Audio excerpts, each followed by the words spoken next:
Disemba 9, sikukuu ya uhuru nchini Tanzania ilipangwa kuwa siku ya maandamano ya amani, lakini kilichotokea ni picha tofauti kabisa. Miji mikubwa ilibaki katika kimya kizito cha tahadhari na hofu iliyojengeka kwa wiki kadhaa. Swala kuu si tu kwa nini hakukuwa na maandamano, bali ni kimeunda mazingira ambayo yalipelekea tukio lililotabiriwa kwa wiki kadhaa kushindikana. Mwandishi mwenzangu wa BBC hapo jana alishuhudia ulinzi mkali ulioimarishwa na kila aina ya vikosi vya usalama katika barabara zote jijini Dar es Salaam. Ni kweupe.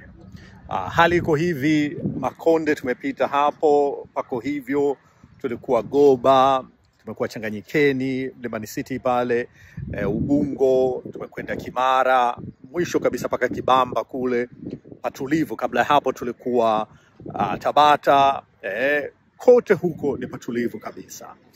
Kwa kiasi kikubwa ni kwa sababu ya wingi wa askari polisi ambao tumekutana nao.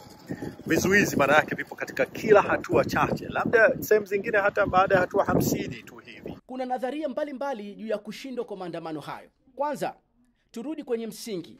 Kivuli cha Oktoba tarehe 29 bado kinaitawala Tanzania. Watu wengi walipoteza maisha yao mikononi mwa polisi na wengine wengi walijeruhiwa.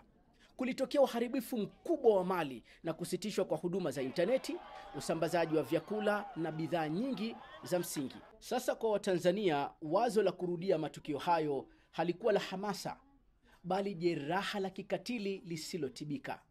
Ni rahisi kwa Gen Z mitandaoni kudai tunatoka tena barabarani, lakini kwa jamii zilizoathirika, akili ya kujilinda ilishinda tamaa ya kupambania uhuru wao. Lakini tukisema hofu pekee ndio sababu, tunakosea. Mamlaka nchini humo zilifanya mahesabu yake.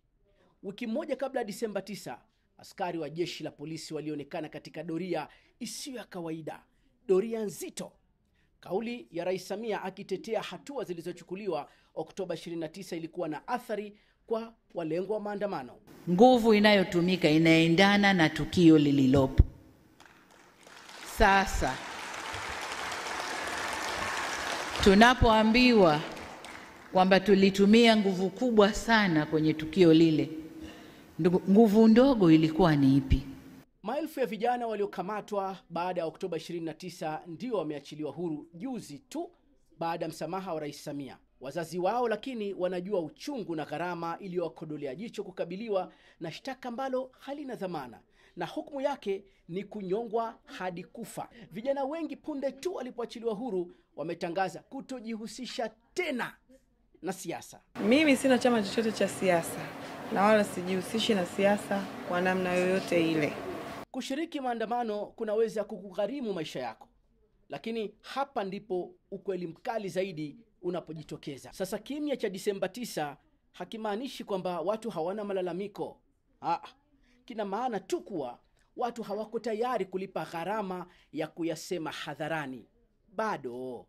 Lakini yote 9-10 kuna matamshi ambayo serikali imeyatoa kuashiria mabadiliko ambayo kwa njia moja au nyingine ni ushindi kwa hao vijana. Kwa mfano, waziri wa mambo ya ndani nchini Tanzania alisema kuwa polisi waanze kuwakamata watu kwa mpango. Shughuli za kipolisi ziko nyingi, masuala ya kiusalama yako mengi, yana levels tofauti. Pale itakapobidi ya namna hiyo, basi hiyo inayefanana na aina ya kosa kuliko hata kosa kadogo tu. Mtu kaposti, unajua hivi visimu hivyo, mtu mwingine kaposti ka kitu tu hivyo, uchochezi. Hapana, hii tumekubaliana na hili haliwezi kuwepo kabisa katika kipindi hiki. Wachambuzi wanasema kutofanyika kwa maandamano hakumaanishi ni mwisho wa mjadala wa kiraia, na badala yake inaweza kuwa ni fursa kwa serikali na wananchi kufikiria upya zile njia mbadala za kuwasilisha maoni yao, kuimarisha majadiliano halali na kujenga misingi imara ya haki za kujieleza. Kwa ujumla, maandamano ya Disemba 9 hayakushindikana, si kwa sababu kwa wananchi hawana malalamiko, wala si kwa uoga wa waandaaji pekee. Yameshindikana kutokana na mchanganyiko wa sababu kadhaa. Na haya yanajiri wakati Tume Huru ya Uchunguzi inapoendelea kuchunguza matukio, tena itoe mwanga wa kuondoa misuguano na kuimarisha maridhiano ya kitaifa.